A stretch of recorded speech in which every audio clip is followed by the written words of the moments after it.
ఓం గణాధిపతి నమస్తే శ్రీ మాత్రం జయ శ్రీరామ్ జయ హనుమాన్ హర హర మహాదేవ శంభో శంకర.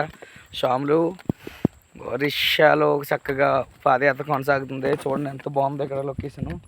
చుట్టూరు చెట్లు, ఇంక అసలు రోడ్డు పక్కన చెట్లు, కళ్ళ నుంచి కడ వరకు చెట్లు చూస్తే మీకు తెలుస్తుంది.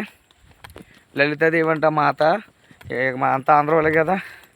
ఆవిడ అడిగింది ఎక్కడికి వెళ్తున్నావు ఏంటంటే, స్వామి ఇలాగ వెళ్తున్నాను మాత కాశీ అంటే, ఆవిడ కొంచెం బెక్స్ తీసుకోండి అని, అల్పాహారం తీసుకుంటారా అన్నది. తీసుకుంటాను అన్నాను.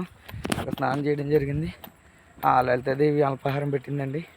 ఆ లలితాదేవిని, ఆ జగన్మాత మహాదేవుడు అనుగ్రహం ఉండాలని కోరుకుంటూ హరహర మహాదేవ శంభో శంకర. ఓం నమ శివాయ, ఓం నమ శివాయ, ఓం నమ శివాయ, ఓం నమ శివాయ. అస్సలు ఇప్పుడు వరకు ఎండ రాలేదు స్వామి. ఇందాక ఉదయం 12 అయినా ఎండ రాలేదు ఇక్కడ. ఇప్పుడే వచ్చింది ఎండ. అంటే కొంచెం వాతావరణం బాగోలేదంట అందువల్ల. కానీ వాతావరణం బాగా, పొద్దున వర్షం కూడా వచ్చింది. ఎంతైనా కానీ మొత్తం చెట్లే, ఇవన్నీ చెట్లే. హరహర మహాదేవ శంభోసేన. బాగా నీడగా ఉండి ప్రకృతి చాలా బాగుంది. కాబట్టి జాగ్రత్తగా వెళ్ళాలంతే. హరహర మహాదేవ శంభో శంకర. ఓం నమ శివాయ.